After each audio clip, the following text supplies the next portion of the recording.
team captain for the Alabama Crimson Tide, and former Carolina Panther, and his father, Corey Miller, the pastor of pain. A 9-year NFL veteran with the New York Giants and University of South Carolina Hall of Famer. This is the Miller's Edge.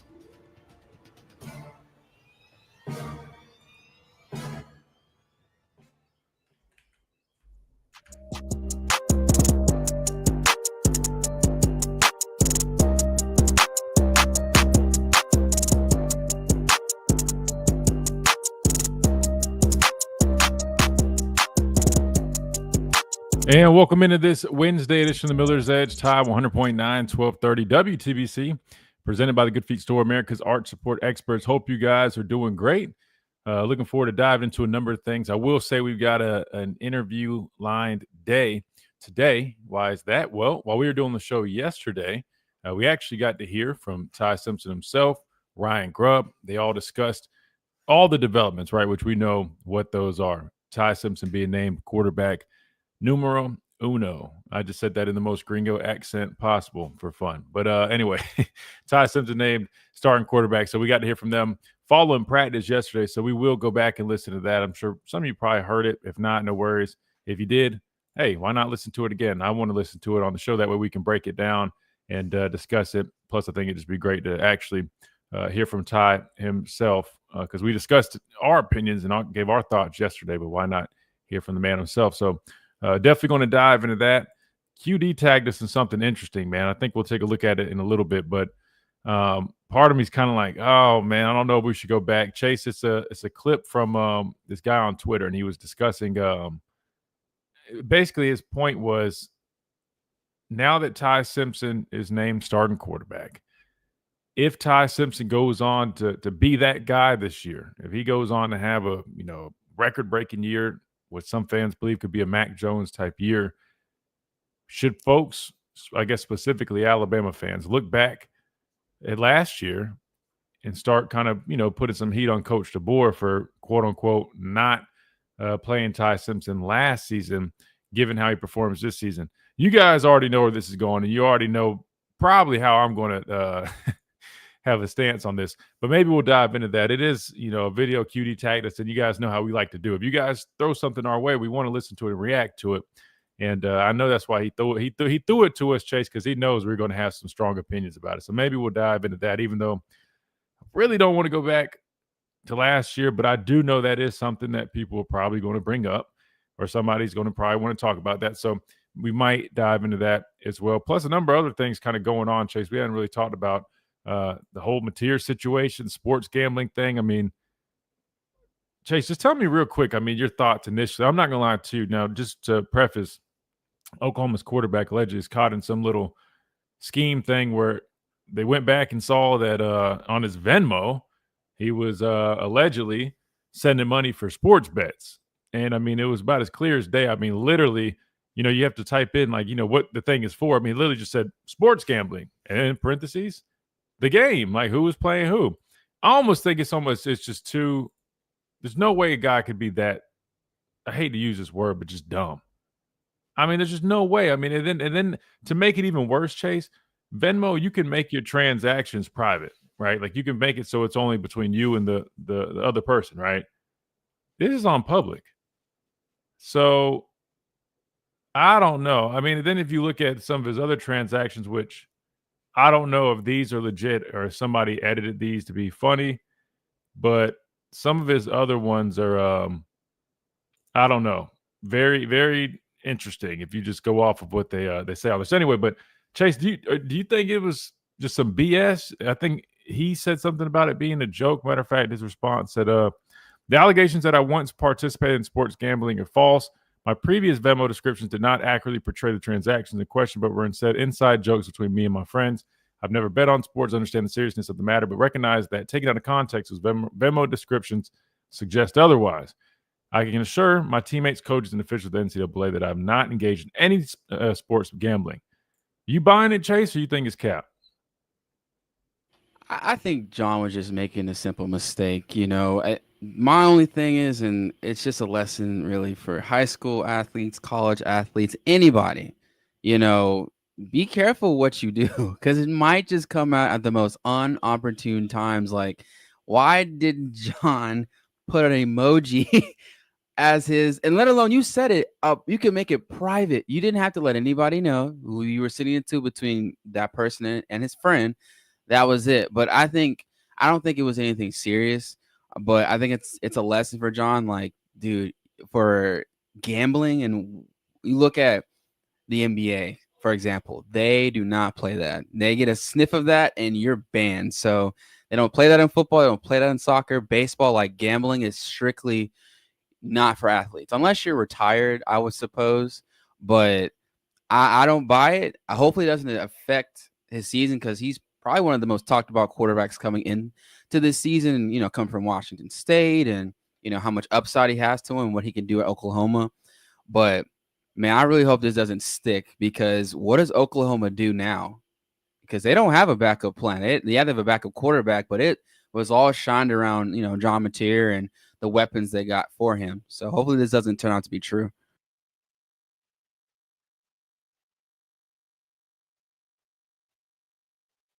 Can you hear me, Christian?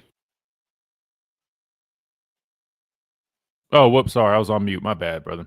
Yeah, no, I agree with what you're saying, and I almost feel that if you really think about it, I mean, it almost is so just kind of obvious that it almost, like, I almost sense like the sarcasm. You know what I mean? Like, almost just being silly, because if you look at some of the other stuff they were doing, and even I think Arch Manning allegedly had some very interesting Venmo transactions, right? I mean, it's from 2022, maybe 2023 for some of them. I don't know how old he would have been, but still, I mean, I'm just thinking 18-year-old kids, man. Like, I know the sense of humor of some people. You know what I mean? Not necessarily my sense of humor, but I do know a number of guys that have a sense of humor where they, you know what I mean? It's almost kind of like they say some very out of pocket stuff that's honestly like not funny, but to a certain crowd, it's funny. That being said, maybe it is that type of deal. But obviously, if you know you're going to play Division I football, come on now. Why even joke about that? I mean, to me, that's just kind of a bonehead decision. But anyway, we ain't really talked about that. But if you guys want to dive into that, we can as well. 205-342-9904 is the number. I know we got Turner on the line, so maybe what we'll do is we'll take Turner's call when we come back. We'll kick things off with a phone call. That way he's not waiting, because I do know we do need to listen to the interview, so we're going to do that. But we'll take Turner's call first. Oh, and Robbie's on the phone lines. Everybody's lining up. Chase, you know what I figured out? So Tuesday is supposed to be a talking Tuesday where everybody just go phone calls the whole way, which yesterday we were pretty busy. But then it's funny. It's always like the day after or something. I swear. It's like, it's almost like flipped. We're like loaded up on a random Wednesday or a Thursday. Tuesdays in the past sometimes will be slower on a talking Tuesday, but I guess there's just a lot to talk about. So you guys got me curious. I'm curious what you guys want to talk about so early, because we hadn't even really dove into anything too big. I just mentioned we were going to listen to some interviews and the Mateer stuff, but maybe the Mateer stuff is driving. I don't know. We'll find out on the other side of this break right here on the Miller's Edge, Tide 100.9, 1230 WTBC, presented by the Good Feet Store, America's Art Sport Experts. Quick timeout. I'll be right back.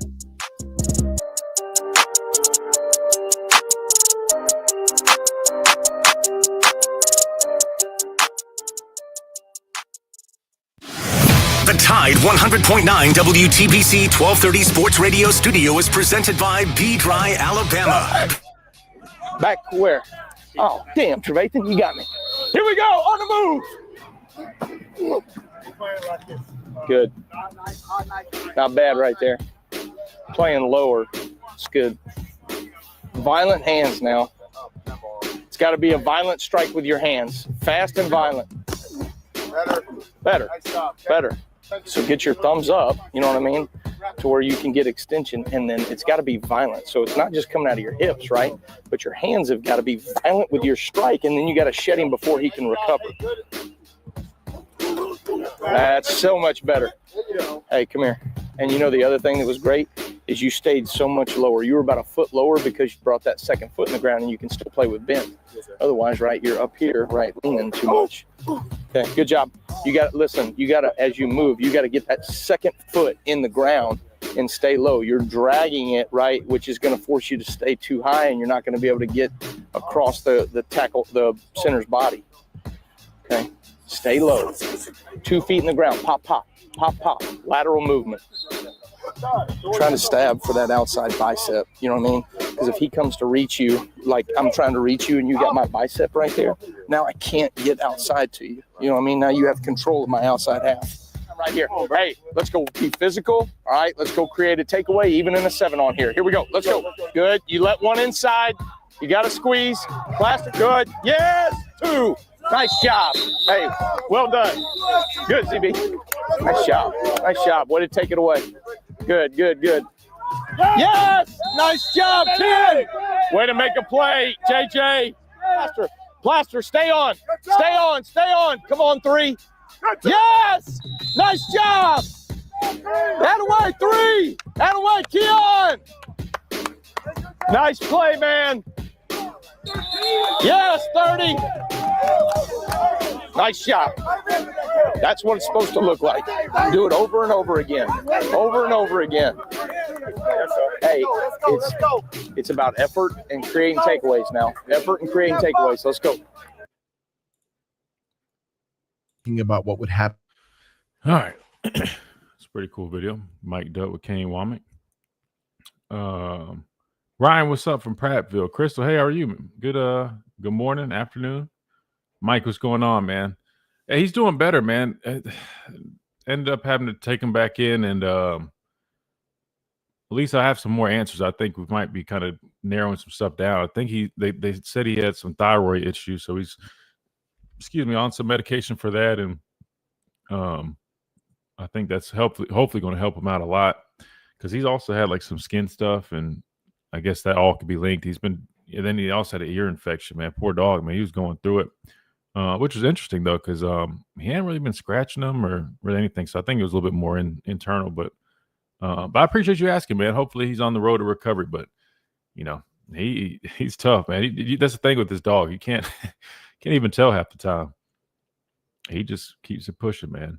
Kenji, how are you? Roll Tide. Justin, what's up? No, you're not late, bro. We're really just getting started. Possible to find them. We're chilling, man. Appreciate you guys in here. Dwight, we're back. What's up? QD. Bro, QD, what is wrong with you, bro? QD, what have you turned into, bro?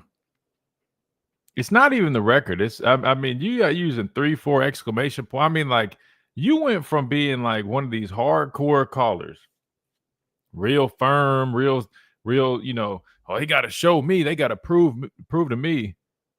And this year, I mean, is this the same QD? Did your cousin take a hold of your account? Oh, wow. Okay, so your dog had thyroid issues too. Yeah, exactly. They say like 1 in the morning, 1 in the evening. And I think it's going to help him a lot because he's a bigger dog. And out on great. I think it explains now that, why he was kind of, dealing with some stuff he was dealing with, which that makes sense. Well, good to know, man. Good to know.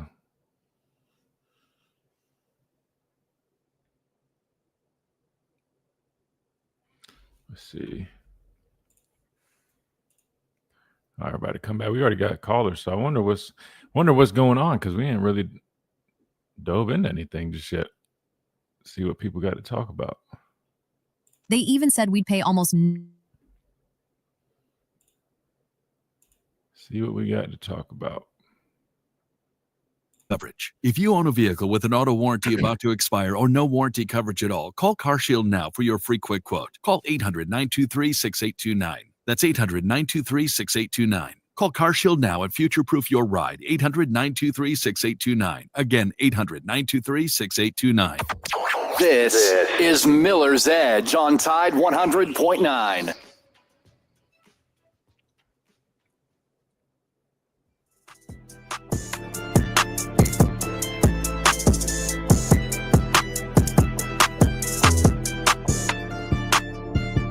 And welcome back into the Miller's Edge, Tide 100.9, 1230 WTBC, presented by the Good Feet Store, America's art sport experts. Your home for those art sports that are proven to eliminate and alleviate all types of pain in just 4 short weeks. Just head on over there. They will take great care of you, just like they take great care of me.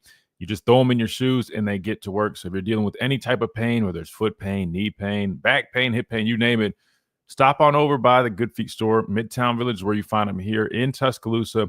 I'm telling you guys, these things are game changers, and it's really just simple as that, man. Just throw them in your shoes and they get to work. So if you haven't checked them out, well, walk-ins are welcome. Try before you buy. Just walk in there, see what they have to offer, test them out.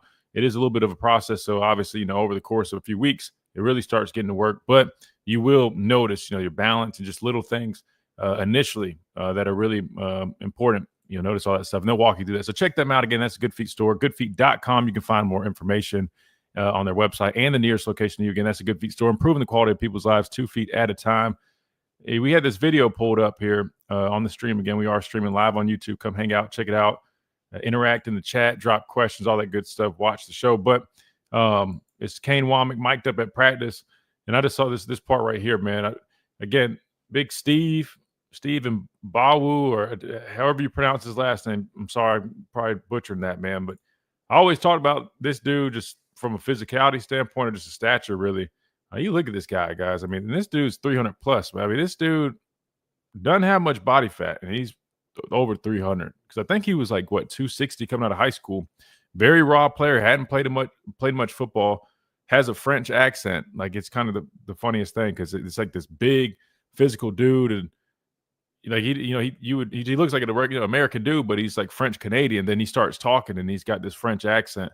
It's kind of like those memes, Chase. You ever seen the memes that they're doing right now where they talk about these actors that play these kind of like hood roles in these movies, but then they're like British actors. So in the movie, you have no, or even like Spencer, I think, from All American, if you guys have ever seen that. Yeah. Using like Cali lingo and stuff like that, talking like they're from the streets, whatever the case may be. Then you hear them like in like an interview, and they're like, getting the role was, a really lengthy process, and, I had to get adapted to everything. But, they start, you're like, wait, whoa, what the hell? That was pretty good, by the way. That was awful. Don't lie on this show, Chase. Lying is a sin. That was terrible. But no, but that's kind of how he is. Just look at him right here. Imagine then how I just was talking. That's not how he talks, but like a French accent kind of throws you off. Anyway, the dude is a monster. And I know they're talking about freaks, and brought up Quay Russaw, rightfully so. But I mean, I think if you give this dude time and he develops the right way, I mean, this dude he's got some potential. Now, I'm just gonna be straight up with you guys. He ain't there by any means yet. I mean, because again, I think he might have played like 1 year of high school football. He's barely played football. But I think the tools and stuff, man, athleticism, I mean, like size, when he does put it together, it might be a year from now, it might be his senior year. I don't know. But that dude, man, that's a physical specimen, man. He's a physical specimen. Anyway, we'll dive back into that video a little bit more later. But I just was playing it during the break. But it was cool. You guys got to listen to Kane Womack run around practice field, coaching guys up, emphasizing pad level, really important. He definitely is big on that, which is good. But we'll dive into that in a minute. I do want to get the phone lines because we already got folks lining up. 205-342-9904. We got Turner from South Kakalaki up first. Turner, welcome in. What's going on, Christian? How you been, brother? Oh, man, I've been great, man. I can't complain. How's everything your way? I'm actually on 95 now. I'm heading to Orlando for a trade show for some work, and it's just traveling right now. And I haven't listened to any of the programs not that much over the summer, but I'm like, man, it's getting ready to be football season. I got to turn Christian and everybody back on, Yeah, you got to lock in, Turner. Come on, man. We're what, 17 days away? I've been doing well. I did change jobs, so I had to learn new company, and then I had a lot of work days over the summer at my hunt club. So deer season's coming up, football season's coming up. My son's had some scrimmages. He's playing football. And he's getting buff, man. He's like an inch taller than me. He's about 180 pounds, and he's just, rocking it, man. So, but he'll be on JV this year. He may get pulled up, play some varsity. Varsity, if they have some injuries, they pull some younger guys up, right? Yeah. But he did get he got a scrimmage. They had they were down in South Aiken. They had South Aiken, AC Flora, and Lexington High School. They did a little, offense ran like 20 plays, and then they would switch up teams. And was fun to watch, those kids play. But those teams bring up memories, man. I played all of them except AC Florida. But I mean, I knew a lot of people that went to AC Florida, but I don't think I ever played them. But Lexington, South Aiken, I played those guys every year, man. Yeah, in Spring Valley, right? Yeah. Yes, sir. Yeah. That's right. So, I think we're struggling right now. I think we're literally like, I don't think we won a game in like 2 years, if I saw that correctly. I don't know what's going on down there, man. I don't either. Because I know like Spring Valley used to be like the powerhouse back in the day. Yeah, man. We had some in guys. the 90s. They were always good. Well, see, that was when they had the Bullwares, man. The Bullwares, they definitely, and for our listeners, Peter Bullware, he played with the Ravens. I believe he won a Super Bowl with them. He played with Ray Lewis and all those guys. Michael Bullware, they both played at Florida State. Michael played in NFL with the Seahawks. I think he actually played in a Super Bowl. I don't think they won it, though. But, they both were Spring Valley products. And we had a couple other guys. One guy played for the Steelers, a DB. I forgot his name. But it was weird, man. We went through a drought, though. And then when I got there, we were terrible over the last couple of years. And then my sophomore year, we won like 5 games. That was the most games we won in like 3 years. And then my junior year, I think we won probably like 7 or something. Then my senior year, we ran the table, went undefeated until we lost to Dutch Fork, who they're now the powerhouse. I feel like they win the championship like every other year.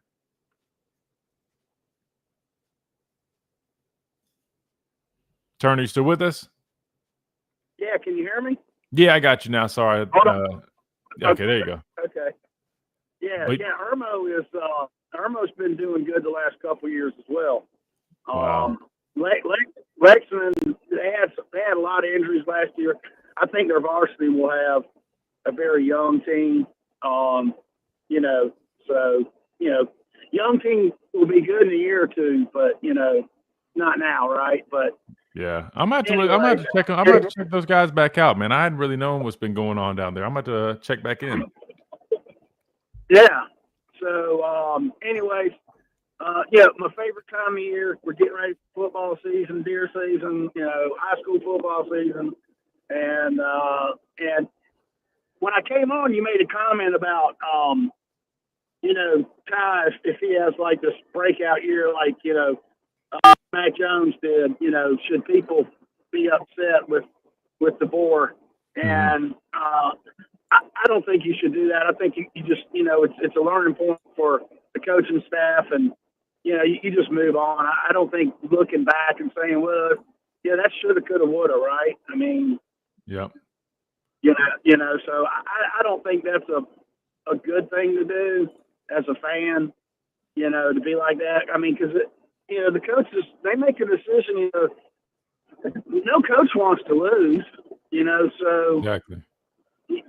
So I appreciate you having the common sense with that, which it sounds funny, but I'm being serious. Like you'd be surprised. I mean, we have so many fans that genuinely believe that this coach, who they hired, paid a lot of money to hire, who has pride, right? He wants to win, would intentionally, if he felt another guy was better, would intentionally not play that guy and stick with another guy just to, pat his back or to thank him for staying or because the team was holding him hostage. Like, dude, it's the craziest thing because I'm like, I think it comes from people are comparing it to like, B team football or something where like Pop Warner, where parents are involved. I'm like, bro, this is the University of Alabama. You think Greg Byrne gives a damn about?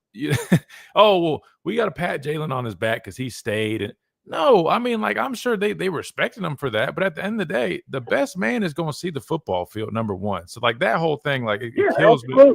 It kills me when people say that stuff. And number two, and the only reason I brought it up is, one of our listeners, he tagged us in the video. And I already knew it. This, I know people are sick of last year, but it came up, right? And I'll play the clip in a little bit. But number two, people have to understand, just because a guy does it this year doesn't mean he was ready to do it last year. And if he was ready to do it last year, say he throws for 4,000 yards this year, that doesn't mean he would have threw for 4,000 yards last year. The offensive line wasn't the same. The wide receiver room definitely wasn't the same. And him as a player, I'm just telling you, I mean, I watched all the, the scrimmages, the spring, the fall when they were battling last year.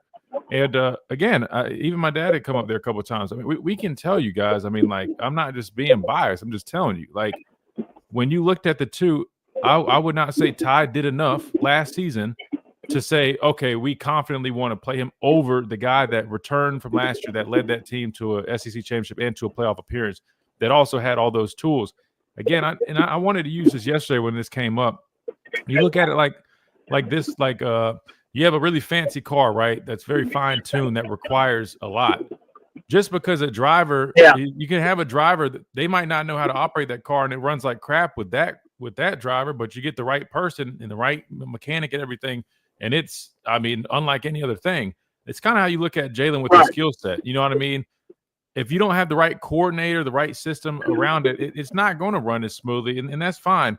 But I always urge people, that doesn't mean like he's necessarily not a good player or wasn't worthy. No, it's just it was a little bit, things had to be done a little bit more specific, right? To see those, top peak results. That being said, though, Ty looked good last year. I thought he looked solid, but still, I personally didn't see enough, just from my eyes, let alone obviously the coaches didn't necessarily see that either, for them to say, all right, we want to give him the nod. Now, I understand some people might look and say, oh, well, Oklahoma, like, there's no excuse. He should have gone in there. But again, they made the decision to stick with it. Again, I mean, you just never know. Sometimes as a coach, it's so easy for us, and especially fans that are just sitting there in their armchairs watching, but you got to think, like, they're around these guys. They see the practices. They in their head, they might think, all right, man, we'll just turn around this drive. He'll get it again this drive. We'll call these plays. We'll get some rhythm. You know what I mean? Like, you don't know exactly what was the deal. So, yeah. Well, I mean, the thing is like, if someone say, hey, do you think that Milroe struggled at times? Absolutely, he did. But our line struggled, running back struggled because of the line, but it's a team sport. Everybody has to, like Saban used to say, everybody has to do their assignment, right? Everybody's got to do their job. And if the line's not blocking, quarterback's going to get sacked. He's going to be scrambled. He's not going to be able to sit back and see open receivers. The running backs are not going to be able to, if there's no hole, so you can't sit there and say, oh yeah, we should have put Ty in, and well, if the line's just not doing their job, you're going to have the same result pretty much. Don't matter, but yeah, I'm kind of saying parallel the same thing, that you said, right? But I mean, but people could even, but you think about this tournament, people could even say, all right, they see Milroe in a system where Milroe starts flourishing and his new system in the NFL, and he ends up really, you know what I'm saying, really showing all these traits, and then goes on, and you see him throw it, and he has good rhythm and timing. Could people then look back and say, oh, well, damn, those coordinators must have been that trash, because how'd they have this guy and he didn't, you know what I mean? Like, that is, but you can't really even say that either, because he was a different player. That's all. I just don't. I don't like when people try to like look back and say, "Oh, because in football, like you mentioned, there's so many factors." But we already know that's going to happen. I mean, if Ty goes out there and throws a whole bunch of yards, that's going to be one of the first things people hear is, "Man, he should have been in there last year." Which, again, no one really know. I mean, that's already past us. There's no point in really looking back. But I agree with everything you said. I mean, just looking at everything else on the football field, again. The people that only go to one spot, it just tells you they don't know the game like they might think they do. Right, and going back to your point from year to year, so like, I graduated from Gilbert High School. My senior year, I think we went like 2-8. We sucked. We had four seniors on the team, right? Mm-hmm. The rest were juniors, sophomore, and freshmen. Now, you could, the next 3 years, Gilbert played for the lower state championship. They lost every year, but they still went on a hell of a run, Mm-hmm. But it was pretty much predominantly, it was the same coaching staff. It was the same players with the exception of those four seniors. So yeah, they got better. All that experience, the coach playing all them young players that year and them getting their butts kicked, just every game. It paid off. I mean, they won 10 or more games every year the next 3 years, So a year can make a difference. You can have a college football team that goes 3-7, and the next year they can be in the playoffs. I mean, True. There's, so, but anyways, I wanted to call in and say hello, and I'm excited about the season and just make comment about Milrod. I just don't think that's the right way to do it and look at it. Yeah, no, I'm glad to hear from you, man. It's been a minute, but yeah, no, I think great comments, man. I'm gonna play that clip too, so everybody has context for what we're talking about. Again, QD had tagged us in it on Twitter, but you guys will hear it, and I think the guy mentioned like both angles of it too. So I don't want to jump and make it seem like he was the only. I think he kind of pointed out both sides of it, but yeah, I'll go ahead and play it that way people can hear it. But Turner, be safe on that road, man. Always good hearing from you, brother. All right, you too, Christian. Be good, man. Talk to you later. Yes, sir. Take care, man. Good deal. All right, let's do this. Let's go ahead and hit this timeout real quick. When we come back, I'll play that quick snippet real quick. That way you guys hear the context from that. And we got Robbie Glenn on the phone lines. We'll go to him. Plus, looks like we'll do this. Hour number 2, we'll definitely roll with those interviews. Hear from Ty, Ryan Grubb, and company. Maybe even Jan Miller if we got plenty of time. All that coming up right here on the Miller's Edge. Ty 100.9, 1230 WTBC, presented by the Good Feet Store, America's Art Sport Experts. Quick timeout. We'll be right back.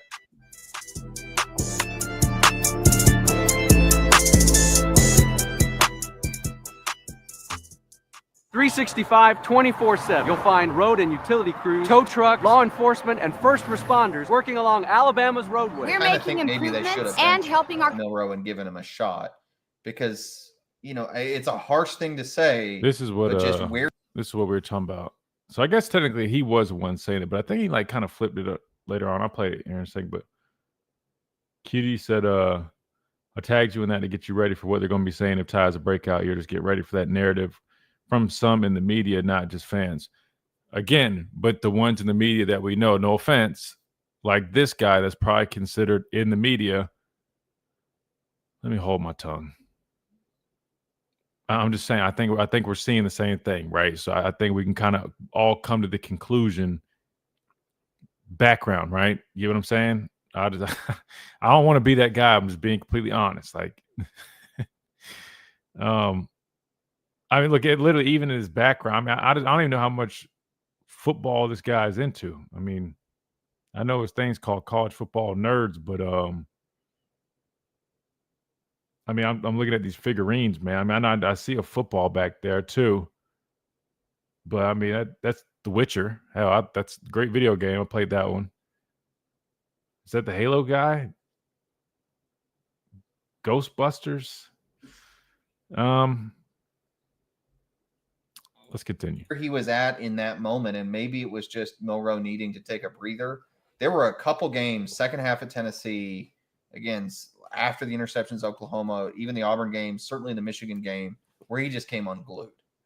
And, Spurrier took a lot of great quarterbacks and put them on the bench and let them cool off and put a backup in to good effect. And there are times maybe they should have done that. But look, Daniel, we don't know if Ty Simpson's going to be very good. If he is good, we don't know what he really looked like last year, and maybe he was just totally not ready.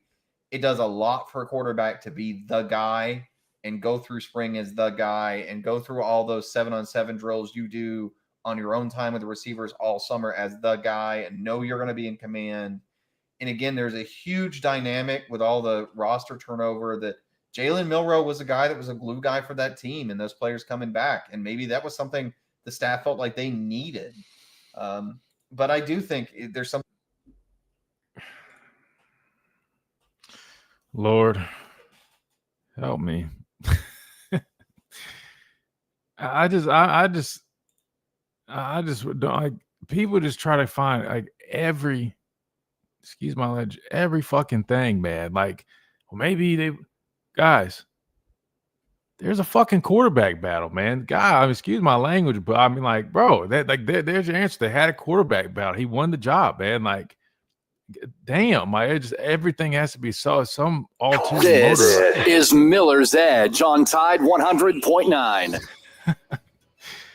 See what these videos do to me, man.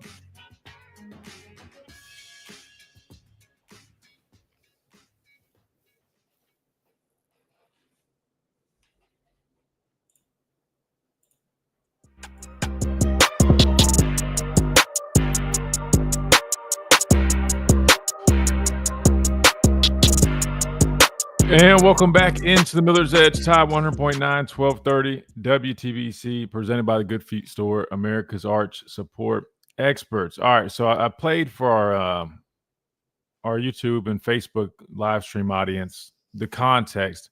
I'll play it briefly let me just play the first 30. It's like 3 minutes 30. I'll be honest, guys. I can't I get it. He's just talking, whatever. But I mean, like, let me just let it play real quick for our radio listeners. Here we go. At some point, if Ty Simpson was a guy that was capable of playing, you kind of think maybe they should have benched Milroe and given him a shot because, it's a harsh thing to say, but just where he was at in that moment, and maybe it was just Milroe needing to take a breather. There were a couple games, second half of Tennessee, again, after the interceptions, Oklahoma, even the Auburn game, certainly the Michigan game, where he just came unglued. And, Spurrier took a lot of great quarterbacks and put them on the bench and let them cool off and put a backup in to good effect. And there are times maybe they should have done that. But look, Daniel, we don't know if Ty Simpson's going to be very good. If he is good, we don't know what he really looked like last year. And maybe he was just totally not ready. So look, at least he acknowledged that last part, right? But again, I just don't know why we're so like, who cares? Like at this point, what does it do at this point? And again, the more people just keep pushing all these narratives where he goes on like, oh well, Jalen was glue. Like you kind of like basically saying the coaching staff is either ignorant, soft, or just don't know what they're doing. You know what I'm saying? I mean, because again, there's a quarterback battle. They went with who they went with. They moved forward with that. And in those games last year, they elected not to make the change. I mean, at this point, why don't y'all just ask? He's not going to say it. I think he just literally just felt Jalen was the best option. Like, all these like theories and everything else. I'm just like, guys, just hang it up, man. Like, guys, the coach did what he did. He made the decision. Why is this even a conversation, man? But again, QD tagged us and like he said, basically that he feels like that could come up as a narrative later on, if that does happen, which again, I mean, fans are going to be fans. They're going to do whatever, say whatever, but it is what it is what it is. All right, let's keep rolling on the phone lines. 205-342-9904. We got Robbie Glenn up next. Robbie, welcome in. Hey, Christian. How you doing, buddy?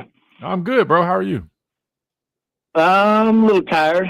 Another all-nighter with Stryker. He's just not having good nights, and he's been up since 1:45, and so if he's up, you're up. So now at work, but listening to the show, and I didn't get a chance to call in, but I was listening. I know it's, Talk Tuesday, but we'll do Why Not Wednesday. All right. There you go.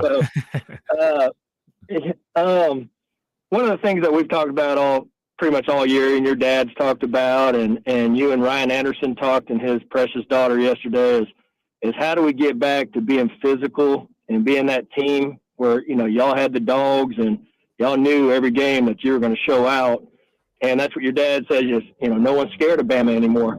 So this year it looks like we've got, like Ryan said yesterday, we got the horses in the barn, and we look like we're back. But how do we know until that first game? Like, I know you've been out at practice. Do they do drills that you see? You remember back in the day you had Bull in the Ring, stuff like that, where you just knew some dudes were the hitters? You said Jefferson was, but how do we know we got that intensity back to where we're going to be physical and not get pushed around this year? Like, what do you see, and what drills do they work on to make sure we have that? Yeah, I'm just curious. Oh, I was going to say that's a great question, Robbie. I would say scrimmages are probably going to be your best bet, man. Nowadays, you don't really see many bull in the ring type. Now, some schools probably still do some of that. I think LSU they call like a big cat drill. I don't know if they're still doing it. I know they were doing it as of recent, but like for us, the closest thing we got to stuff. I mean, we did a tackling circuit early on in practice, and it still was never like full go, but it was at least like, basically what it was somebody would throw the football to, linebackers would be paired up with like tight ends and receivers, DBs, all that stuff. But somebody tossed the football to him, or he would basically catch it, turn upfield, and you got to go make a sideline tackle, which, funny enough, it wasn't even full tackle, but I swear that drill, we used to call it like damn concussion drill because it just like, I don't know what it was about it, because even like when we did team drills, you go thud somebody up, it was what it was. But for some reason in that drill specifically, maybe because it was literally like, and the guys could make you miss, but other times you had tight ends or running backs who really just wanted to like just try to really just go full on. And normally when you're angle tackling and somebody like that, like if you get low and you're actually able to tackle, you can really get lower and know you're bringing them to the ground. But without that, you're kind of just going at each other and thudding. And there's always, a good bit of helmet contact with that. So we used to always laugh at it, like, oh, God, here we go again. And one of the worst periods ever. But even, it's like maybe something like that. But I would say really, scrimmages that's going to show you, who your guys are. Tackling circuits, stuff like that. You can see who's afraid of contact, who's not. But really in the scrimmages, you see everybody, from front to back, back to front, who's coming down, who's going to be physical. Not even just tackling, but, cornerbacks, right, or receivers, who are those physical blockers when they really can get in there and really try to prove their point, blocking a guy all the way to the side, stuff like that, like that you see like that dog. Because in practice where it's kind of it's constraints and stuff like that, you don't really see fully, but I would say scrimmages, Robbie. But to answer your question, I think, look, man, the best way to get back to that is recruiting. You got to have the guy. Like we always used to say, you can't. You can train a dog up somewhat to an extent, but at the end of the day, man, dogs are dogs. You know what I mean? Like when Ruben came in, there was no training Ruben up. Like Ruben was Ruben from the day he stepped there. Like you knew he had a couple screws loose, and he was going to knock some screws loose on the football field. That was Ruben. Ryan Anderson. You guys heard Ryan talking yesterday briefly. We're gonna get him back on here when we got a little more time. But you can just tell how Ryan talks, man. Like Ryan, same as like Ryan's one of them dudes, man. Like I'm not trying to be funny, but normally when you go get guys like that are probably quick to beat you up off the field, they're gonna be some dogs on the football field. So you want good guys, right? Obviously, you don't want guys that are getting in trouble, but you got to have a few kind of dudes that kind of, you know what I mean? Like they're kind of flirting with that line where it's like, all right, man, we probably need to keep eyes on this guy on a Friday night because we don't know what he's going to get into. Those type of guys, honestly, you got to have some of them on your football team. That's why my dad used to joke around, and I know you got to be careful with this because I think Dion said this and it was a problem, but obviously you got your church guys, which you want your church guys, but you got to have a few that your street dudes, you know what I mean? And that we used to joke about that. I'll be honest with you, we used to kind of joke about that. Like we had a number of guys that they came from some tough spots, bro. And I'll be honest with you, man, and you can see that in their play on the football field. But not saying you could. I mean, we had dogs that didn't necessarily have the same background. And I know you got to be careful. I want to kind of on a thin line here, but I do think recruiting guys that just have that mentality, right? Like some guys are just naturally physical. When you're recruiting, you got to aim for that. Look for those guys. Matter of fact, like that one guy we're bringing in, I've heard the safety, I think that committed to us. I'm forgetting his name, but like we watch his tape. I mean, he seeks contact. Like those are the types of guys you got to look for. You know what I mean? And they normally translate like that. Yeah, and same on. I think you get a spark somewhere, whether it be like on the offensive side of the ball. If Jam could be someone like Trent Richardson and Henry and run over some dudes, I think the team would feed off that and get some fire. And if you got some guys hitting like Ruben, like you said, and then who's the motivator? Is it because you had Scott Cochran back then? I mean, who's the motivator there now, keeping this team just hungry and hype? Like that's what I want to see this year. I want to see that Alabama defense and offense really just make people quit. Yeah, that's what I want to get back to. And I know you've been out of practice, and I'm just curious how that'll translate into a game if you see those guys out there really getting after it. So. Yeah, I think it's coming along. Like I said the other day, I mean, it's hard when people ask you to compare it to like the guys I played with. I mean, but again, like if I just name off my defense from 2016, like I mean, it literally was dog after dog. I mean, like literally John Allen, dog, right? Reuben Foster, dog. Ryan Anderson, dog. Ronnie Harrison, dog. Like all those dudes, again, if you have a common theme, they're kind of hard-headed, hot-headed guys. I mean, like fighting each other on the sideline. Like that was a group we had. You know what I mean? If I'm trying to compare what we have right now, I'll be honest with you, it's not fair to the guys we have right now. Because I mean, like we were just loaded with not only good players but dogs like that across the board. But that's what made us so good. But again, I mean, you see glimpses of it, you see flashes of it. I think it's coming along. I just think it's just going to be a little bit different. You just nowadays, I'll be honest, I don't even know if I see any teams that really mimic kind of the type of teams that we had. I don't know what it is. I just think that, I'll be honest with you, I think the generation of kids these days is different. But I do believe, I do believe we do have some physicality. We have some guys that really, get in there and play some good football. Is it going to ever look like what you saw with like 2016 type defenses?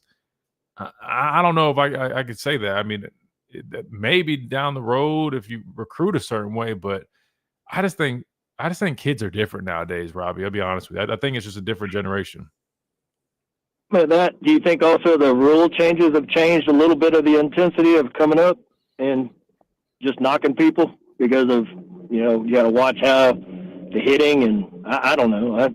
I'm just curious about it. I just, like you said, those were dogs back then. Y'all were something. And we got the size. If the size is back, I just want to see the intensity back. Last year was like Vandy. Vandy can't push you around, and they did.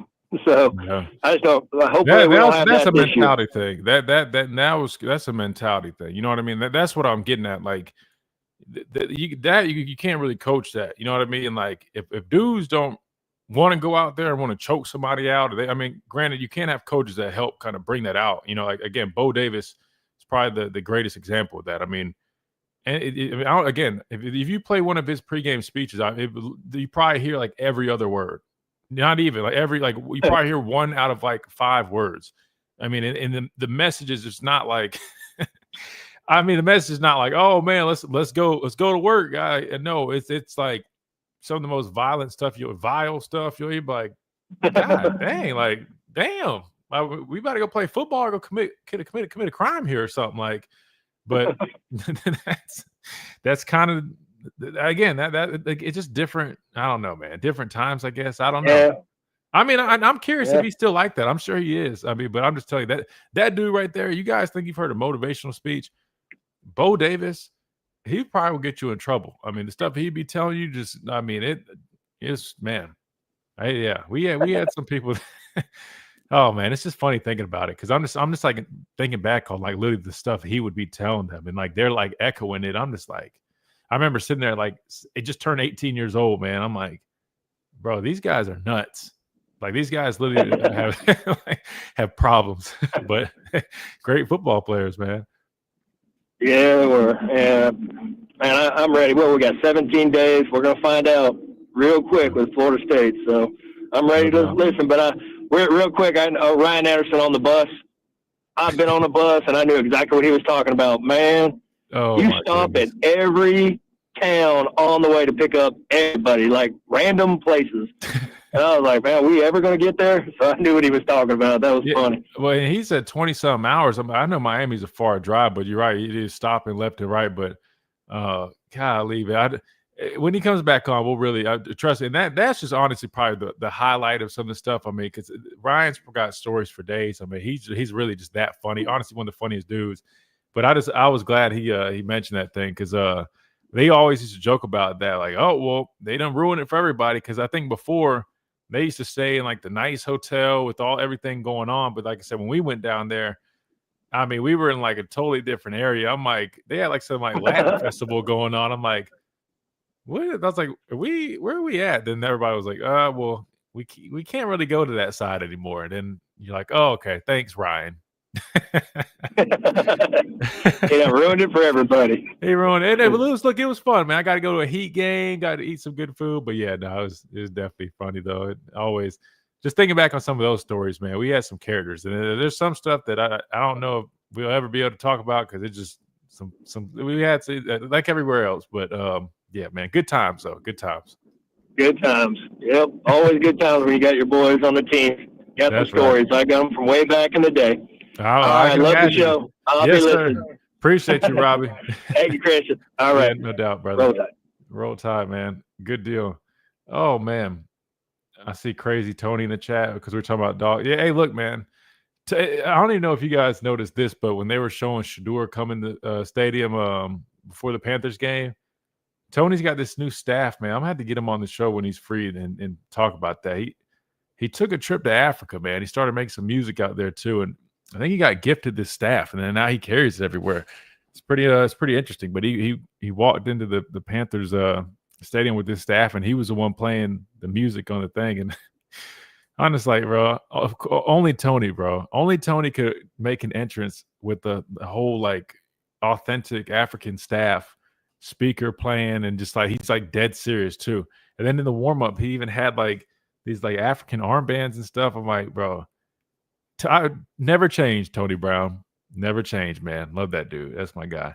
Which I mean, speaking of funny stories, Tony was the one that hosted me. Everybody had the top hour break, but Tony was the one that hosted me on my first visit here, or my official visit. It might have been. I can't remember exactly.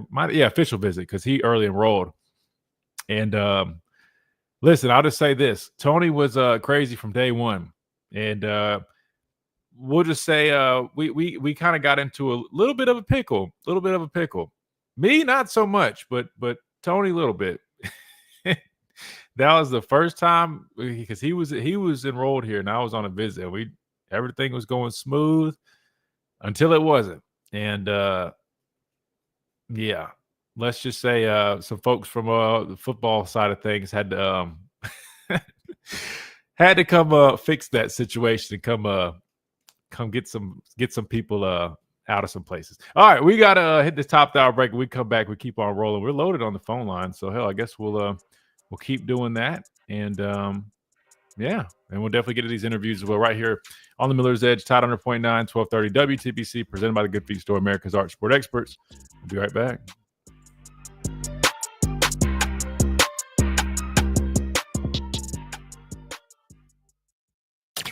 Go inside the Alabama Crimson Tide with the Gary Harris Show. Oh yeah, thanks for the heads up, Chase. Yeah, so he called was it Monday when you were out? And yeah, we were adding him to the he lost his privileges list, man. Unfortunately, look, I try to give him a chance, but I honestly I could care less. I mean, he can be an idiot all he wants. He just makes himself look dumb, but I think it's just bad radio, man. So yeah, we'll leave him on hold. Maybe Wyatt will take him or something. But yeah, he just, and I know why he's calling. He's calling because we were talking about the quarterback stuff. The dude is like infatuated with quarterbacks, race, and a whole bunch of stuff. It's just very interesting. I've never heard him call and talk about anything other than quarterbacks. And like, it's always like he brought up like somehow the Hawaiian commit. And I'm like, bro, what does that have to do with anything? Dude's dude's a little nuts. Yeah, he's yes, even like I said, I forgot about so yeah. We'll pass on him. Everybody else are good with though. Like I said, it's not about I'm all good for good debate. Yeah, QD he is on hold, but like I said, we're going to pass. Just like I said, I don't want to kill the vibe of the show. I feel like it just kills the vibe, man. Like, hell, he got my dad on the show. My dad hadn't even really been on here. Then all of a sudden, my dad heard him. Was literally like jumped on here ASAP. That's how you knew it was a problem. My dad just stopped what he was doing. He's listening and just immediately got on here because he couldn't even deal with it. But I'm telling you, literally, he's just going to go in on what's his name? But like I said, debating, I welcome that. I think it's good radio. It's always good having some good back and forth and stuff like that, right? I think that's entertaining. But when it gets like disrespectful, like he's on the disrespectful side. You know what I mean? Like that is where I'm kind of like, nah, man, we'll pass on that. Because I look at it as, I mean, it's a privilege. Like, I mean, not saying, oh, the privilege is taught to me, but like a privilege to give you guys, not you guys, but you know what I'm saying, to have a platform and talk like that. If you're adding an ass, man, nah, you got to take the privileges away, bro. Can't be doing that, man. That's bad radio. Oh, he was on another thing earlier. calling people. That's what he does. He's very like he's real disrespectful with it. Just like that other guy, man. Like I said, debate cool, disrespect nah. Keep it pushing. We don't roll like that. It's not good radio. I mean, I guess it's entertaining if it's funny, but like it just gets old. You know what I mean? Like, and then like he don't even listen. Like I was literally like talking to him, like trying to get him to explain. And he just was jumping around. I don't even think he knew what he was talking about. He's just a clown. But anyways, yeah. So we'll roll with the others we got on there. We'll roll with the others. Come te va? You back to speaking Spanish? I thought you took a break. ¿Quiere que hable un poco en español o no? Pero no voy a hacer eso porque supongo que voy a confundir a toda la gente aquí. I'm going to confuse everybody if I start speaking Spanish. I'm not going to do that.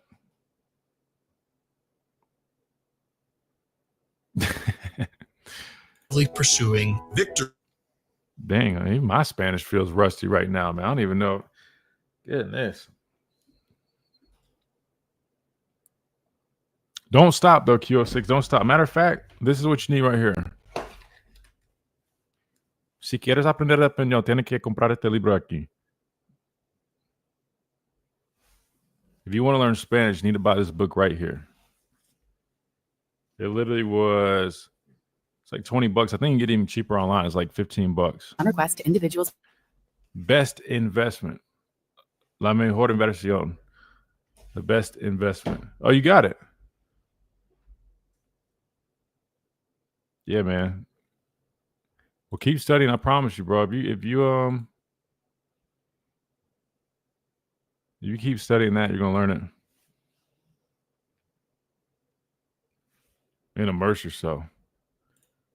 Listen to a bunch of Spanish, speak a bunch, even if it's with yourself. I know it sounds weird, but just kind of like narrate what you're doing.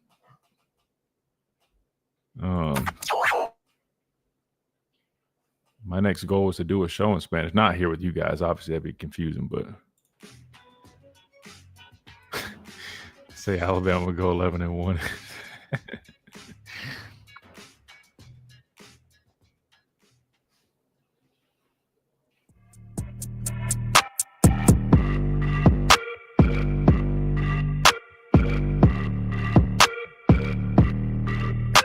And welcome back in to the Miller's Edge, Tide 100.9, 1230 WTBC.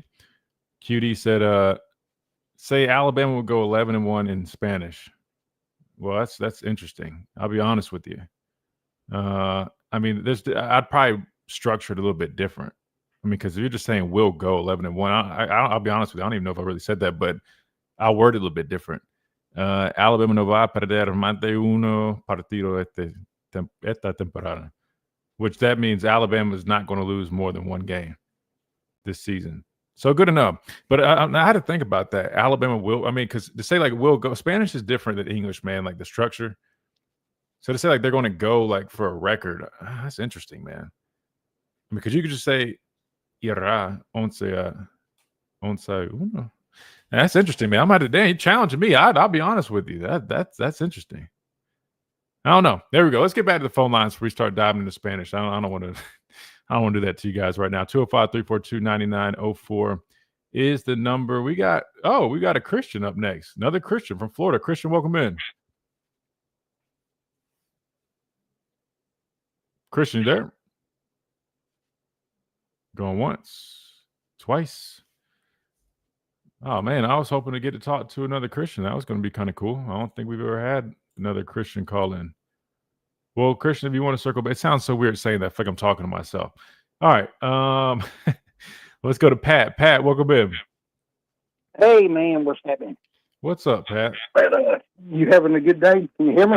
Yes, sir. I got you. I'm having a great day. How are you? Oh, yeah, this absolutely fantastic. Any day we're above ground is we're blessed.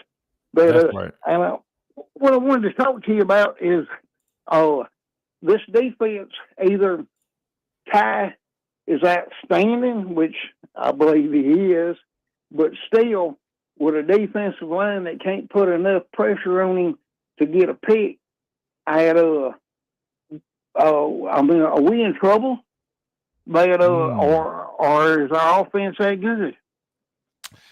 Because I'm worried about you being a defensive end. I know you watched them some. But we're supposed to have some dogs on that outside that's supposed to be able to get in there and get them. Yeah. That's actually a really good point. I know a lot of people I think we're overlooking some of that from scrimmage number one, at least based off of what Coach DeBoer was saying. But, look, you always want to go back and forth. But if I'm being completely honest with you, I still feel like we need to do more in terms of pass rush. I mean, you heard Coach DeBoer talk about kind of like a strength by numbers type deal. I mean, that literally is code for, they're probably not generating a bunch of pressure just, off one-on-one, stuff like that. At least probably where they like to, at least, which again, there's situations sometimes you don't have those guys that are, going to be the dominant pass rushers. So you do have to find other ways. There's always multiple ways to generate pressure, right? You can call blitzes, right? You can bring 5, right? You can do other things, but to answer your question in terms of, just specific guys, getting after the quarterback, I think we still need guys to step up in that department. Right now, LT Overton, Quay Russaw, those are your top guys. Jordan Renaud, I think, is a guy that's, going to come along nicely, but, it's just different versus like when you looked at, we were talking about 2016. Literally you had Ryan Anderson, who had almost 10 sacks, if not that much, Tim Williams, right? And backups, literally me, Rashawn Evans. I think Terrell Lewis was a freshman. Anthony John. Literally you had like a 3 deep of guys who literally all were, end up being drafted in, top 4 rounds. And, I had 9 sacks or so my senior year. Terrell had, you know what I mean? So like, we just kind of had that type of personnel where we had a lot of good one-on-one type guys. This personnel is, you look at it, I just don't know if they have that type of personnel right now. But again, I think, some guys might step up that you weren't really expecting, but I also think they're going to find other ways to really bring pressure, whether it's bringing other backers, bringing, some safeties down and stuff like that, whether it's fire zone pressures or whatever the case may be. They'll find a way to get to it. But I will say that does need to continue to be addressed without a doubt. My question is, what's happened to Keon Keeley? Keon came out of high school and I'm big on recruiting, and he hasn't shined like he is supposed to. His star rating said he's supposed to shine a whole lot more than he has. What's going on? Yeah, so I get this question a lot, because he's great dude, man. He's working his tail off every single day, going out there, competing, trying to get better every single day. And I know he's really tough on himself. He wants to be, the best that he can be. I just think it's just been a process. He's put on weight. He's moved positions. He went from initially starting at more of like a wolf, right, outside linebacker, and moving down to bandit. So it's been a process. But I'll say this with him, when you watch his high school tape, he was very dominant, but there's definitely a number of things he needed to work on. Pad level is one thing, right? We heard Kane Womack talking about that in that video, but he tends to play a little high. And then on tape, he showed a number of moves, but I'll be honest, every time I'm out there and see him, he don't work a whole bunch. He's a power guy now, which again, if you do it right, like Will Anderson was a power guy. Sometimes he worked the edge, but he wasn't like a true edge guy where he was looking to really beat guys with speed. His go-to, his fastball was power. I think Keon's turned into that. And that's a good point you bring up. That's what I feel like this team has a bunch of like speed to power type guys. I just don't feel like we have a whole bunch of elusive, bend the corner edge guys, which is one reason I feel like we do kind of lack some of that, aggressive pass rush that a lot of people want to see. But in terms of him, I think he's just still trying to kind of perfect that, and he's still trying to figure out his own game, his own skill set. And I think it's just kind of taking some time. But now he's made progress. I see him in practice. He's looking better and better, right? He's going on year 3 now, and I've seen a number of changes and good progress with him. And I think he'll probably work his way in to get some opportunities. But that's why I always urge people, man, you can't always go off of high school rankings or this or that, because everybody's process is different. You know what I mean? Some people, it takes them a while to kind of get there. And, it could be coaching changes, position changes, things that kind of, affect that rate on how people develop. But I think he's still just working. He's doing a nice job getting better and better. But I just think, people just look at where he came from out of high school being as highly rated as he was, and they're just wondering, which is a valid point. I mean, I get it. But I think everybody's process is different, and his is probably a little bit more along the lines of just taking a little bit more time to develop. But I think once he really figures out his craft, I mean, if you guys look, I mean, you've probably seen it. I mean, he gets a lot of attention in like individual drills, right? Because there's a lot of technique things that he's got to continue to work on and improve that will help him be that player that he wants to be. So he's on the path, Pat. It's just taking him a little bit more time than some other guys that might have been as highly rated, which again, I mean, I wasn't as rated as high as him, but I was a highly rated guy coming out, and it took me my third year. I mean, I definitely we had Ryan and Tim, so they didn't need me to start. Could I have? Sure. But I think really going into my fourth year was when I really came into my own, and I felt confident with, my skill set, how it translated, learning how to play with more power, learning how to be more physical, learning, after I got bigger, utilizing what I'm saying? Utilizing my tools. My fourth year is really when it clicked. And maybe that's him. Maybe, he plays a little bit this year going in year 3, then his fourth year, he really steps up and comes into his own. So just a process, I think. I got you. He just is one that I'm expecting a whole lot more out of. And, so anyway, hey, let me let you go. Have a blessed day, sir. Thank you, Pat. I appreciate it, man. Appreciate your time. Thank you. Absolutely, man. Good stuff. Yeah, no, and that's a common thing. I know it comes. I mean, and I even went back. So I forgot somebody asked about it. I even went back and watched his high school highlights because I even was wondering. I was like, I remember when I watched Keon coming out of high school. Because again, I know I've told this before, but if you guys don't remember, I mean, I got to know him before he even committed here, because he actually he messaged me on social media and was like, man, I watched you in college and just wanted to ask you a couple of questions. And we actually, I mean, hopped on a phone call, and he was great, very respectful young man. I mean, he literally was asking, what's the day-to-day life like, being at Alabama, you think it's a great place for develop, all these questions. And so I've gotten to know him for a while. And I would say that, man, just watching him, when he was a little bit lighter in high school, he definitely showed a little bit more juice, but I think he's just kind of turned into more, whether it's with them putting their weight on or the position change, he's definitely a lot more of that speed to power side of things. And I just think when you're kind of changing how you play as a player, sometimes it kind of takes time to really feel it out and kind of get your groove, if that makes sense. So I think that's what he's doing. But let's do this. Let's hit this break real quick. When we come back, we keep on rolling. I think we got another call to get to, if I'm not mistaken. Maybe not. If not, we'll go ahead and hit some of these interviews. We'll hear from Ty Simpson, hear from Ryan Grubb. And keep on rolling right here on the Miller's Edge. Ty 100.9, 1230, WTVC.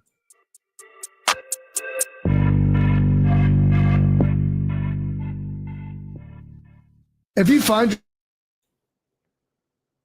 Ryan Anderson was that dude. He could wreck a backfield all by himself. Hard to block him. Yeah. Guys work great together.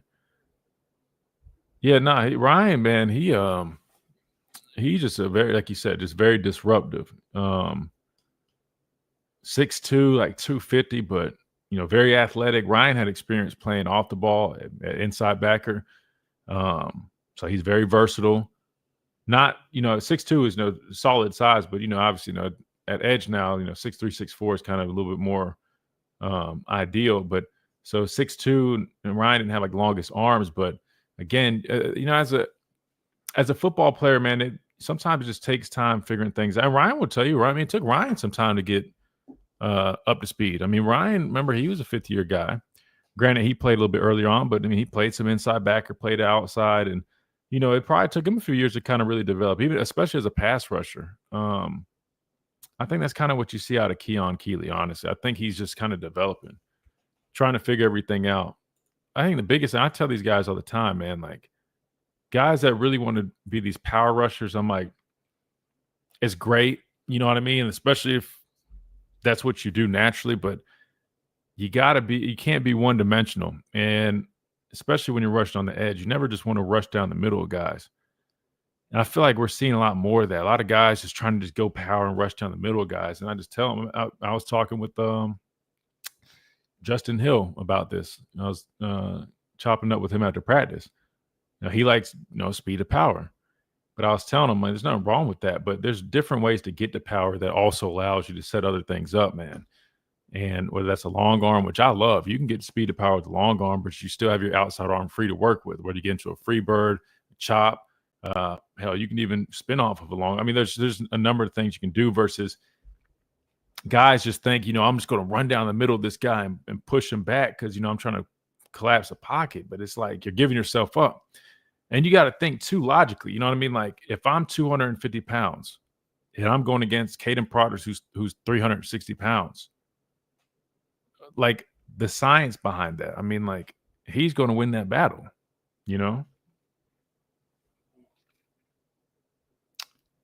Oh, you're out, Q06 going to Spanish class. Oh, nice. All right. My challenge to you is, man, next time you're in here, man, type only in Spanish. I'll respond to you in Spanish. That way you're thinking about it. Make you think in Spanish a little bit.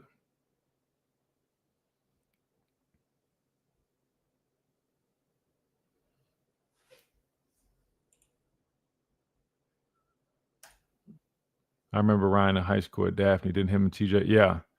Daphne had some guys, man. They had some guys. TJ is a dog. I feel like TJ is one of the most underrated players to come through here. TJ Yeldon. People don't really talk about TJ like that, like they should. I mean, they do, but you get what I'm saying? Like, I feel like he's underrated.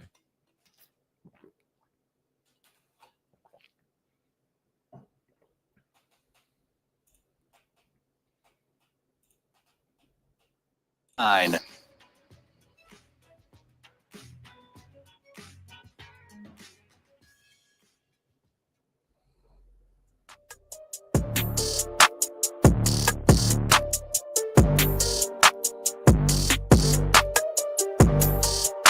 And welcome back into this Wednesday edition of Miller's Edge, Tide 100.9, 1230 WTBC, presented by the Good Feet Store, America's Arch Support Experts. All right, I think we've gone through everybody on the phone line. So let's do this. Let's go ahead and get to our interviews because I know we've got those scheduled. Unless anybody's got anything in the chat that we need to hit that we haven't touched on. I think we're up to date with everything.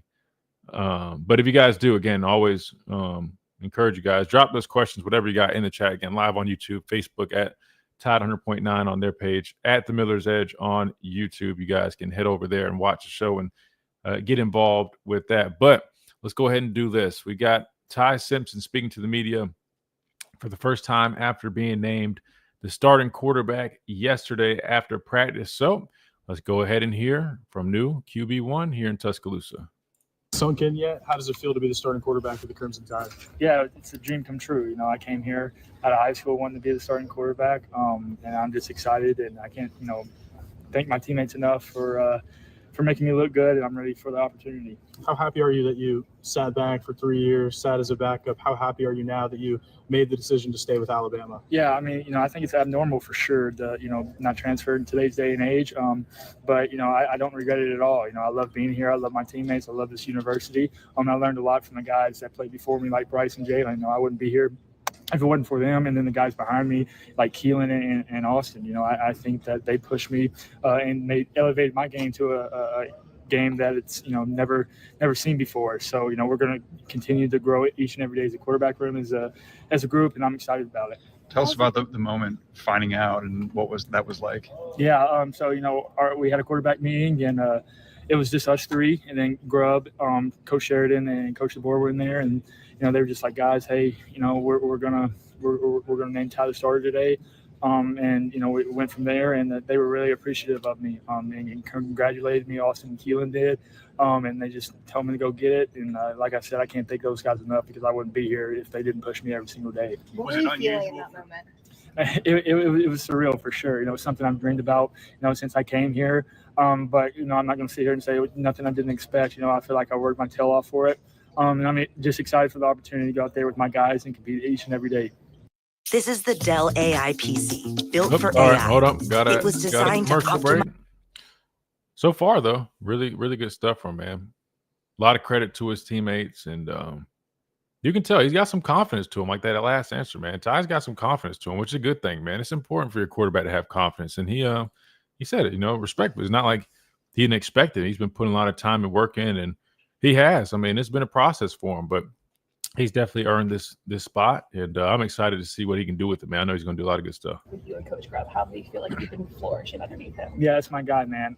He came in here, and I knew him a little bit when he first got here back last year. But the Hope Seahawks thing happened.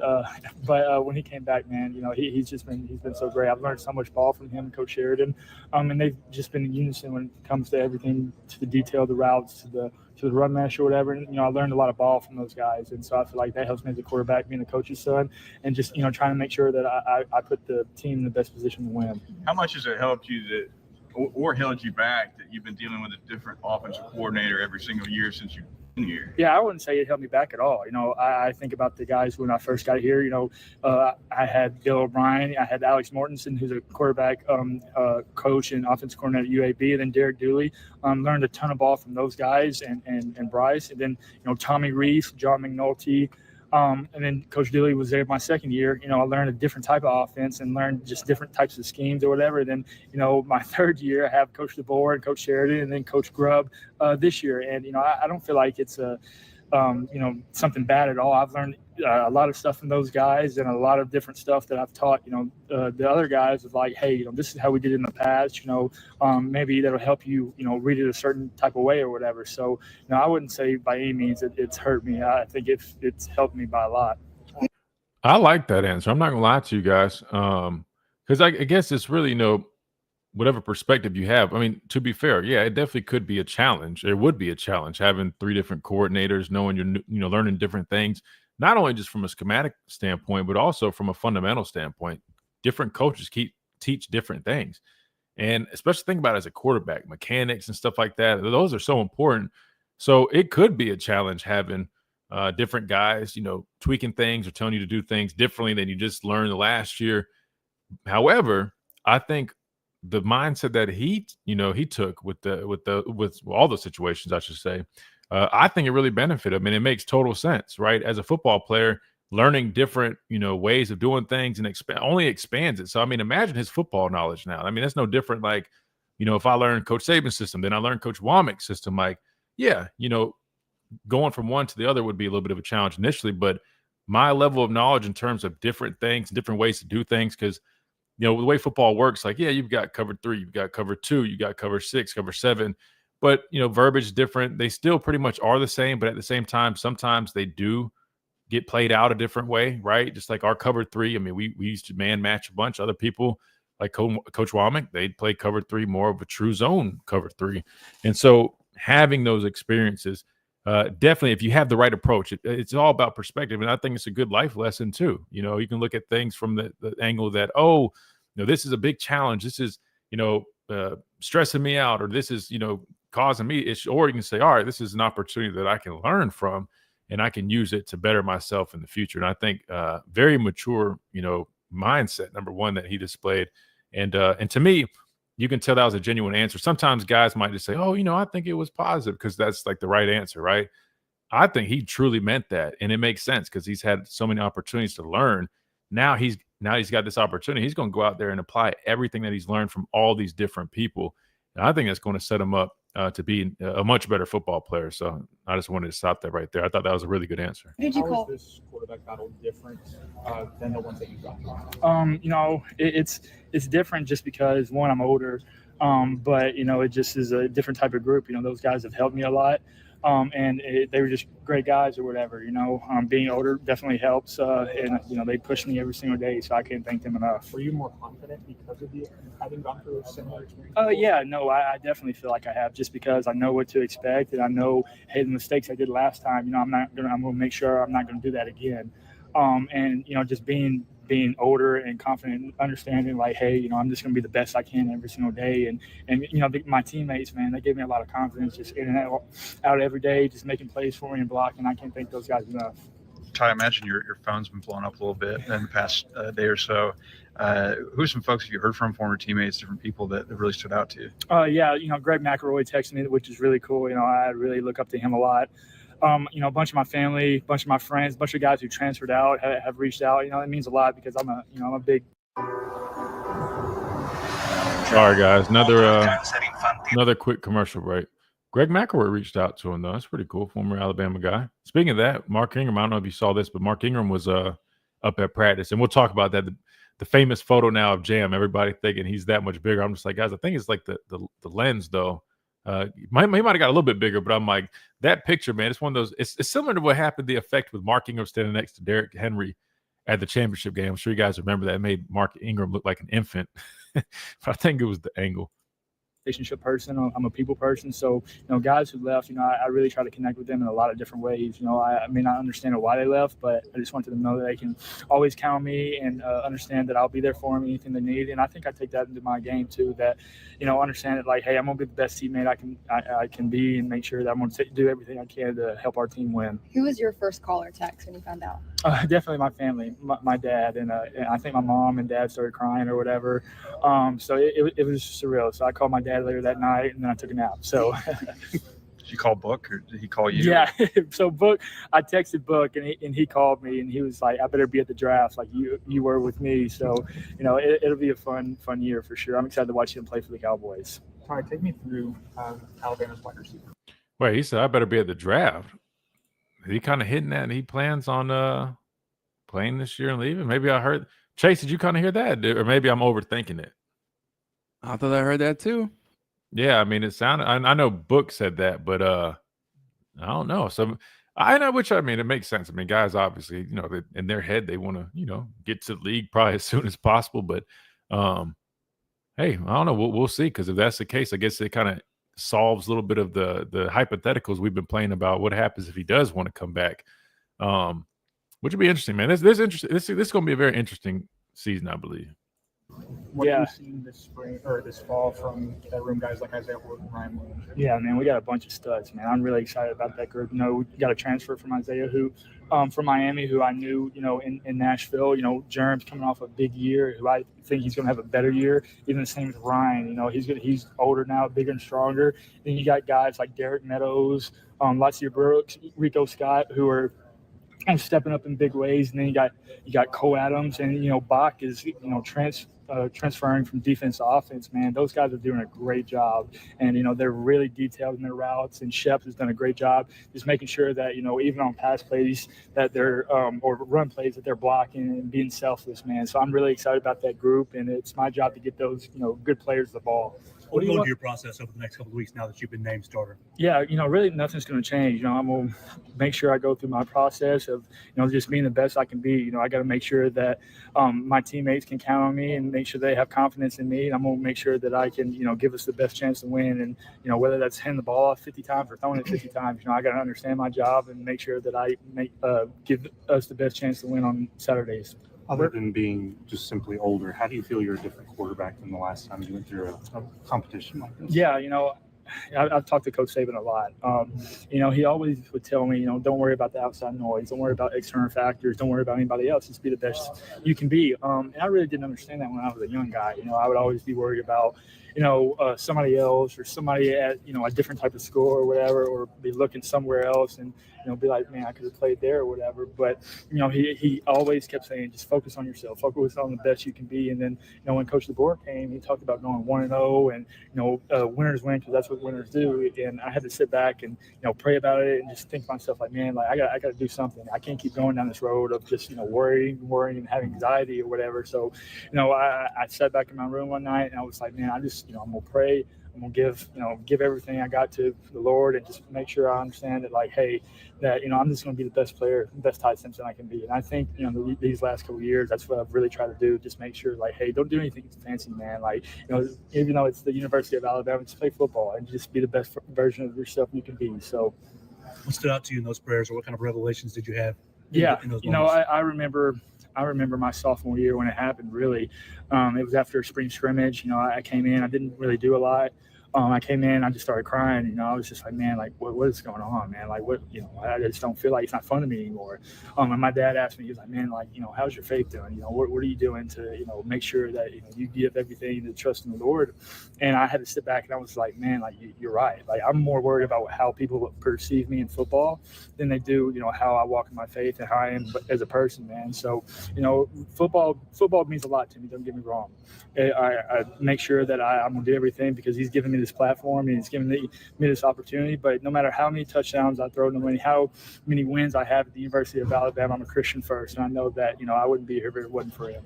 You mentioned Coach Saban. Have you heard from him yet? No, but I can't wait to see him, though. I'm going to tell him thank you. And, you know, he means a lot to me. I wouldn't be here if it wasn't for his guidance and everything he's done for me.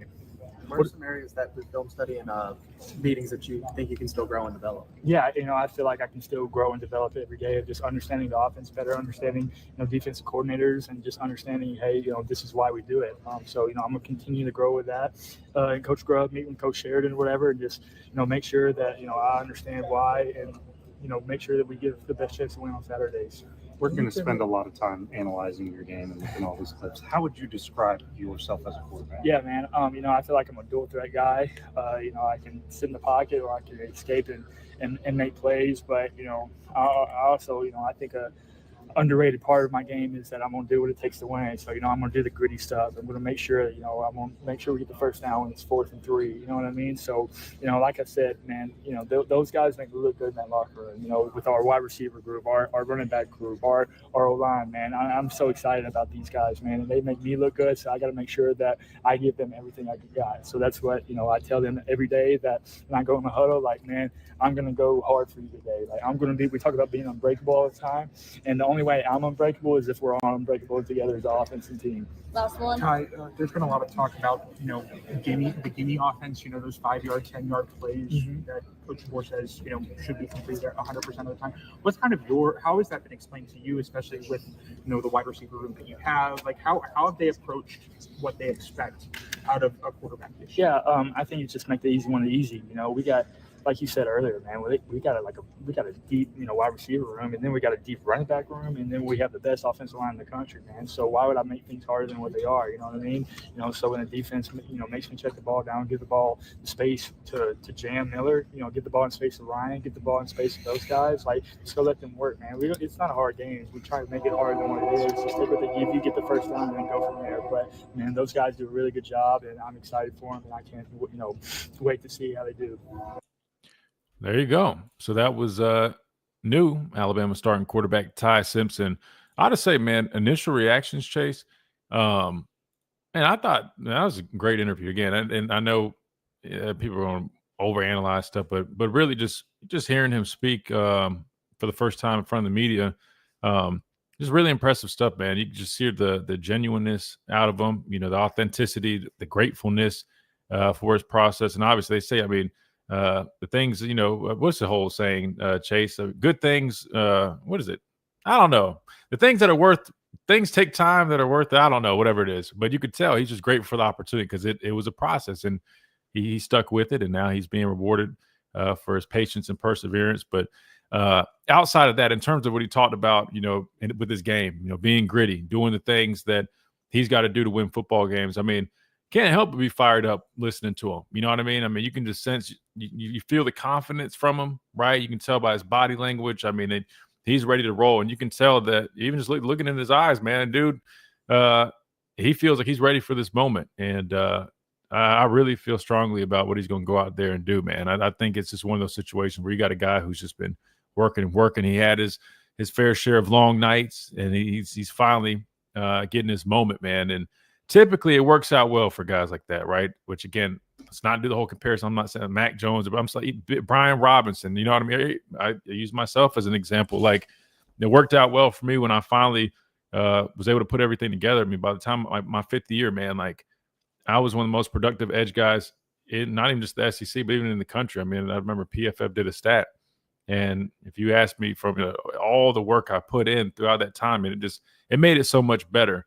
Because because I was able to be patient and wait my turn. But in the process, I was putting in work after work after work, and to finally see it pay off. So I think we're due to see something. So anyway, really good stuff from Ty, man. I thought he was extremely great, and hopefully, I don't know, I'm gonna try to work some stuff. Hopefully, now that he's named the starter and they're letting him have a little bit of media availability, they'll loosen up on this stuff. Because again, I'm cool with Ty. We chop it up when I'm up there, and he told me he kind of was upset that he couldn't hop on the show, but I told him we'll circle back to. I don't know when they'll be cool with it, but I'm gonna test the waters though. Now that everything's kind of unraveling a little bit, we'll see what the temperature is on that. So who knows? Maybe we'll get him on here shortly. That being said, oh, there you go, Chase. Thank you. Good things come to those who wait.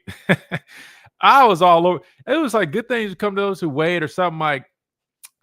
The way I was thinking, was something about like, I don't know.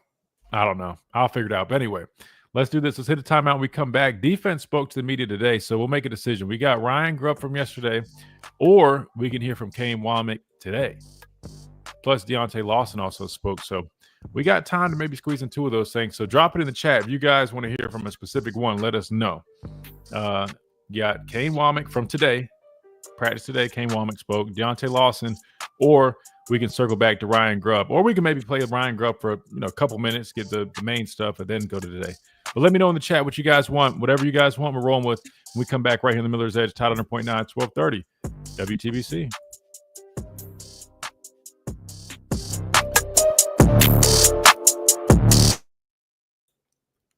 Oh, thank you, Dr. Crystal. Good things come to those who wait. There's another way to say it though. I swear I'm thinking there's another way to say, like, what is it, man? Sorry, guys. It's one of those days, man. It's not really clicking right. Even when I was thinking Spanish with when I was thinking about Spanish with Q06, I'm not gonna lie. I was like, hey, hold on, I'm drawing a blank. Oh, and thank you, Julian. Good things come to those who wait. Is there not? I swear. So something about like the best things are. I'm literally drawing. Like, what am I?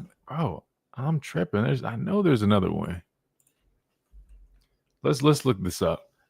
Quotes about, was it patience? I guess maybe. Or like what? Let's see. Best things worth waiting, maybe. I don't know why I'm so intrigued by doing it. Patience is a virtue. That's another good one. That's a good one. I don't know, guys. I don't know. Oh no, it doesn't matter. Let me know if y'all got. If you, I'm all over the place. It's getting to that point in the show. If you guys want to hear from Kane Womack, let me know. If you guys want to hear from what I'll just tell you what I'm thinking, and let me know if you guys are cool with this. I want to hear Ryan Grubb for like the first 2 minutes, maybe 3 minutes. I think he answers some stuff like this about Ty, probably the most important stuff. I say maybe we hit that real quick, and then we hear from Kane Womack from today, because obviously there's a lot of questions about defense, and I think this would be the first time hearing from Kane Womack post scrimmage, or no? Did they speak to? No. Actually, he might have spoke Sunday. I can't remember. I do want to hear from Kane Womack though. But if you guys have any opinions on that, let me know in the chat. If not, we'll just roll with that though. A couple minutes of Ryan Grubb, and then move on to Kane Womack. Because I think that's shoot. Other than all these interviews, man, I think. There you go, Jamie. There you go. That's it. Best things in life are worth waiting for. So it's something like that. I think that's what I was. That's the other version of it. Thank you. I knew there was another way of wording it, and it was driving me nuts. I was like, I know there's another way to say it. That's right. Hey, which are two very good things to think about, man. Best things are worth waiting for, man.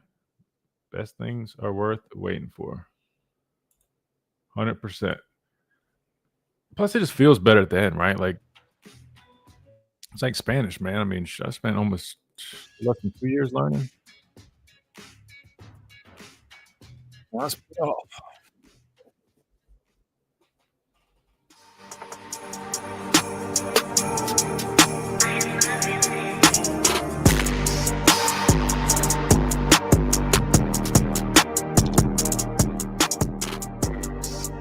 And welcome back into the Miller's Edge, Tide 100.9, 1230 WTBC, presented by the Good Feet Store, America's Arch Support Experts. All right, maybe we'll call an audible since we did just hear an interview. We still are going to get to him, but I do see that we do have a caller on the line. So let's do that. I don't want to make him wait. So we'll get to our caller, then we'll come back and we'll wrap things up with another interview. So let's see what Super Joe has to say. Welcome in. Hey, what's going on, partner? How you feeling, man? I'm good, man. Long time no. I always say long time no see. I guess it's not really accurate, but you get what I'm saying. How's everything going? Oh, man, everything all great, man. Hearing about Ty Simpson, I said, I tell you what, I'm getting ready to go to the Hey Coach show tonight, so I'm gonna go ahead and make that. So I'm gonna go ahead and get there because I use a vacation day at work, so I'm gonna go to the Hey Coach show at least twice a year. You know what I mean? Is it? You said they got one tonight? Yeah, they got one tonight at the Bomb Howard, or when you get towards Northport by the Hampton Inn. Yeah. So is it Kalen DeBoer on there? Yeah, Kalen DeBoer, he's there. Okay, yeah, I didn't know. Normally he doesn't do his appearance until I think like a little bit closer to game one. So I'm shocked that he's doing it this early. That's a little bit different. Maybe it's something new. Yeah, it could have been something new, but it could be something new. But either way it goes, I'm gonna go ahead and get on over there. Because I said one thing about it, I noticed with people now when they ask him a question, I know that Kalen DeBoer. One thing about he's very approachable, and one thing about he's very friendly. I guess people feel way less intimidated by him than they did Coach Saban and Terry. Oh, rightfully so, man. You hit the nail on the head. I mean, approachable, genuine, nice. Again, let me be clear. Coach Saban is very genuine, authentic, and a great guy, by the way. But in terms of just their presence, yeah, I mean, it is night and day. I mean, again, I was up at the complex. I think I told you guys, like last week, I went up there to work out. It was closer towards the evening time, and I just ran into him, and he just literally we just started talking. And I think he was supposed to be heading upstairs to meet. He started just showing me all like little updates through the hallway, and we're just chatting, just casually talking. And look, I love my coach. I love Coach Saban, right? But if I'm being completely transparent with you, Coach Saban wouldn't just stop and give me a whole tour or stuff like that. Not just me, I just in general. Coach Saban, stop, say, hey, Christian, how's it going? But he's on the business. He's, you know what I mean? Which again, that's his style. Which nothing wrong with that. Nothing wrong with that. But you describe Coach DeBoer. I mean, like I think they joked about. I think when he initially got here, I think he used to kind of just. I think he casually used to be going around and like casually doing things, and people had to tell him like, "Oh no, man! Like you're the head coach at Alabama, brother. You can't just go out and about like that." But that just shows he's just very humble, man. Yeah, because one thing about coaches now, one thing to coach here's what it was. Okay, like I'm gonna use an example. Well, Coach Saban and Coach Brian, both of them are head authoritative guys. Right. All right. That's just the way the policy goes. It's just like when you got a certain sergeant that come on the campaign, he come to run. Like, for example, I was told by one of the late Coach Jack Rutledge, when you talk with Coach Brian, okay, let's say you was talking to Coach Stallings or Coach Hennessy or Coach Rutledge or whatever, or let's say even Mile Moore, you could talk about things like the Tennessee game coming up. You could talk about the jumbo subs, and either me and you or Coach Moore could be talking about how it went on this play and how it went on that.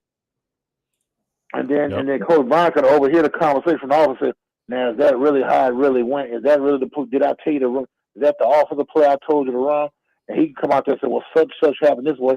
Now, it went on this way in the line of scrimmage. The order was to give this an offensive play call. And now we already know you got your information. Now we're not going to talk about this anymore. And then he said, and he'll turn around. Coach Brown will maybe slide to Alabama football game to pair tickets in your hand and have you dismissed to show around the Bear Bryant Museum or the university. And then he said, Coach, I need to see you in my office. And think about it. He'd be having you show around the university, and he'd be in there ripping that coach up in the office. Oh yeah, absolutely. And I said, shoot. I said, what would he be ripping him off about? He said if he answered you a little subtly, or if that answer didn't come out the way it's supposed, if that story wasn't told right, Brian would jump on that coach. He ain't gonna do it in front of you. He gonna give him that office. That's true. Well, I mean, That- I that wasn't was- that around was- Coach that was- Bryant, but that's definitely what everybody has said. He was very similar to Coach Saban in that respect. Yeah, and plus, if you look at the way he with Coach Brian, the way he won a place like Maryland, Kentucky, and if you look at and then what's it, Texas A&M, and when they said when Mama called, if you want to look at it real closely, Mama was watching him all that time, because look at it, he was building points with Alabama every time he made a move because he stood up to that president. Okay, all right, and then had that class and got out of there, and then second, when he went to Kentucky, he was smart enough to see Al Russell, the bigger fish, after winning the SEC championship. Okay, so he just went on there and then Texas A&M said, look what we got. But then once he got them boys to jump, then all of a sudden when he got them boys won that Southwest championship, and Alabama looked up and said, heck, we got Whitworth. He ain't hitting on nothing. Get him out of here. I'm calling my son home. See, you got to look at, Mama's watching him like the Predator watching Arnold Schwarzenegger and his men. You see that? Yeah, that makes It's sense. just like wherever Coach Burns was going, Mama watching it like the heat of his body transferring to this direction, and then all of a sudden, once he won at Texas A&M, come on. Wow, that makes sense. Yeah, and then that's what you got. That's how you got to look at things. Because in Alabama, we all gonna search for that national championship ready coach or that national championship winning coach. That's what we done. I said that's what's going to happen. I said when Coach Saban leaves, Alabama's going to pick a national championship ready coach or proven. We're not selling for nothing less because once we get the national championship rolling, we want to keep it moving like the assembly line at General Motors or Mercedes Benz or Nissan or Toyota. We want to keep it moving. And now that's right. And now here's the thing. Now with Ty Simpson, now if he's got the bull by the horns, I'm all for it. Now, how well can Ty Simpson scramble? Good. He actually, I think it's going to surprise a lot of people. I think you're like second person to ask about that ability. Him being able to use his legs to make plays, whether it's improvised or a play call. But believe it or not, man, that dude, he's got some juice. I mean, go back and look. He had that long touchdown run. He ended up dropping the football before he crossed the goal line. I think it was like a couple of years ago. But just know that he can make plays. He can improvise. He can evade pressure. And if you need him to run some zone read type stuff, he's got that type of athleticism. That's why he mentioned he views himself as a dual threat quarterback, and I can back him up. Now, I mean, do you expect the same level of athleticism as Jalen Milroe? Hell no, because I don't expect that from anybody other than maybe Lamar Jackson. But in terms of your average quarterback, no, he's above average in terms of his athletic ability, and I think he'll make plays on the ground and surprise some people with that ability. But Super Joe, we got to hit this time out because we got an interview to come back to, man. I appreciate the phone call, brother. Take care, Mike. Yes, sir. Take care. Good deal. All right, we got to hit a timeout. We come back. We wrap things up with a little bit of Kane Womack's interview, or maybe we'll hit Ryan Grubb actually, then save Womack for tomorrow. That way we got more time. But we'll do that on the other side of this break right here, Tide 100.9, 1230, WTBC.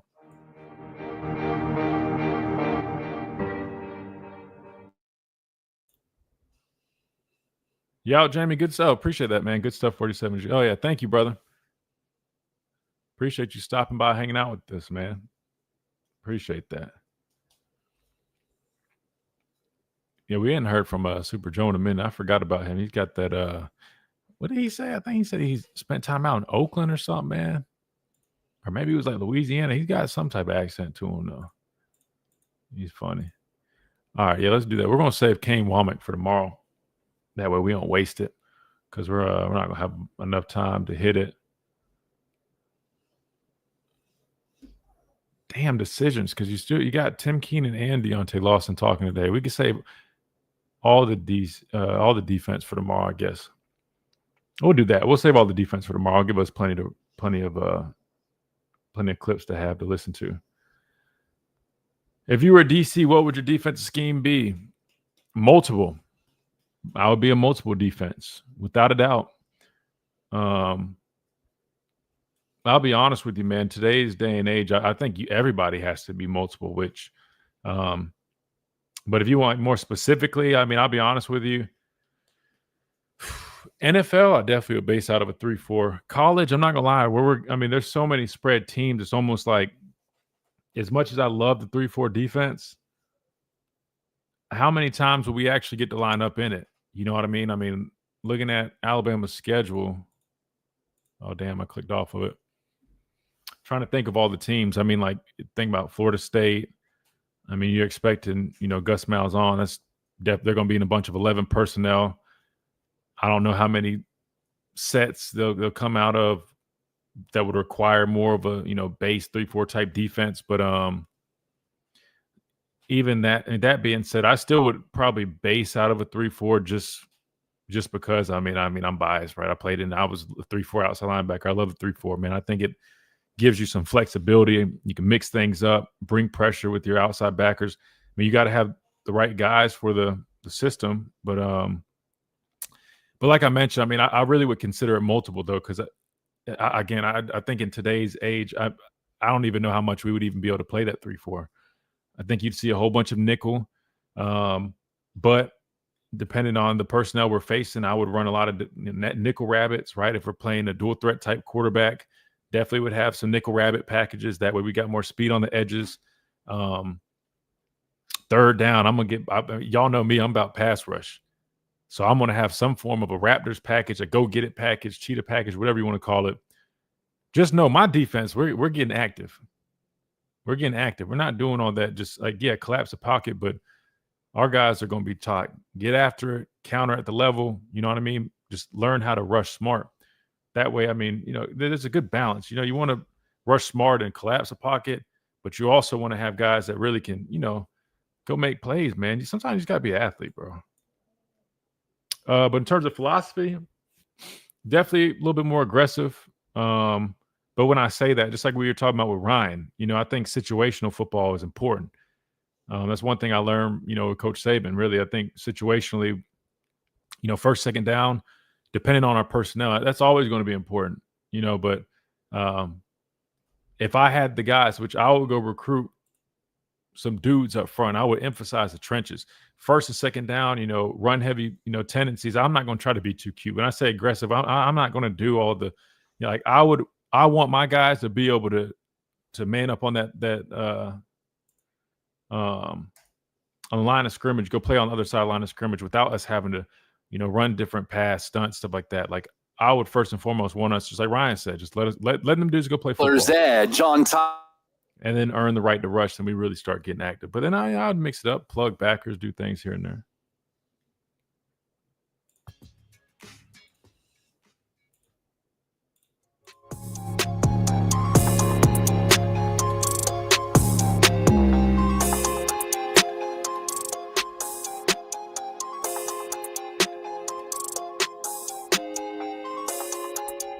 And welcome back into the Miller's Edge, Tide 100.9, 1230 WTBC, presented by the Good Feet Store, America's arch support experts. All right, good stuff. So we're going to do this. We're going to wrap up with probably literally just a few minutes from Ryan Grubb's interview yesterday.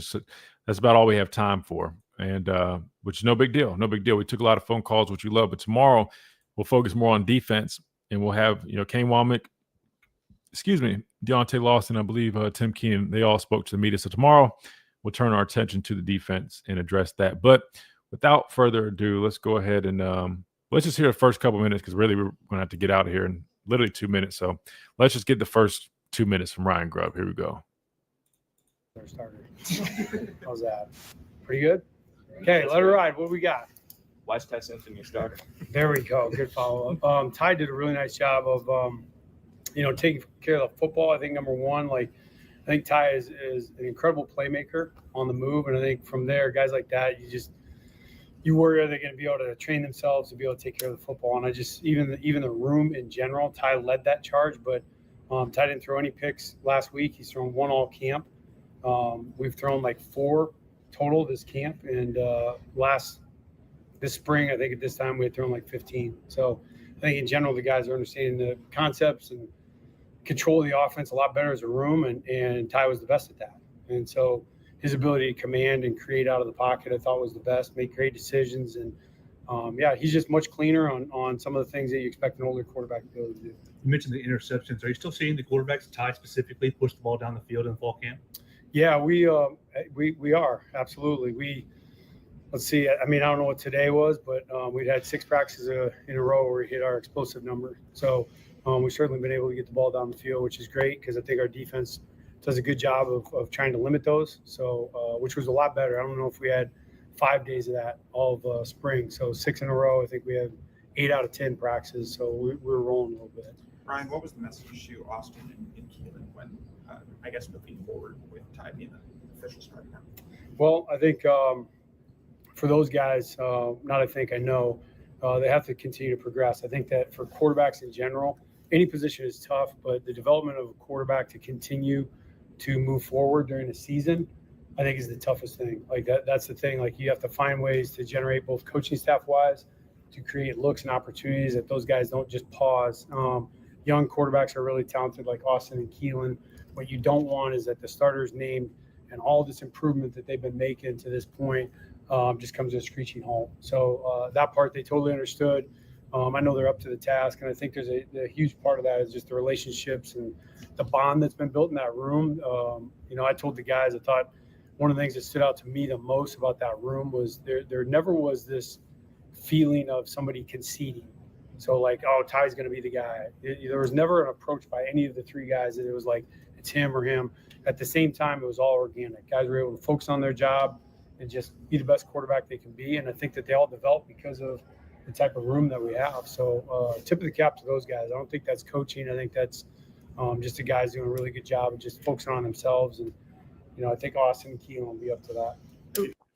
All right, so that's about all we got time for with him today. We got to make room for T-Town Sports coming up next. But want to remind you again about our friends over at R&R Cigars. Great place to go watch your favorite sporting events, whether it's boxing, football especially, man. A lot of big stuff coming up with all the games, man. If you're looking for a place to go hang out and watch games, look no further than R&R Cigars. Plus, you can always go on their website. Use that code Miller's Edge and get 20% off. That is for you guys, specifically our listeners. So take advantage of it, all your orders. Plus, when you go to R&R Cigars, 2703 Gary Fitz Street, you can always, try one of all the cigars, the best humidor in the Southeast. But also, they've got over 160 different bourbons that you can try as well. Drink responsibly. But in terms of the place to be, in terms of sports, cigars, good drinks, hanging out, kicking back and relax on the nice porch. Weather's getting great, cooling down a little bit. Probably gonna heat back up, but R&R is that spot. You can't miss it. The big old mansion right there in that downtown area, man. They'll take great care of you.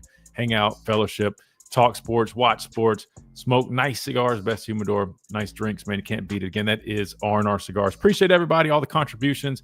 Up next, T-Town Sports Daily. Appreciate it. Tide 100.9, 1230 WTBC. We'll see you guys here tomorrow.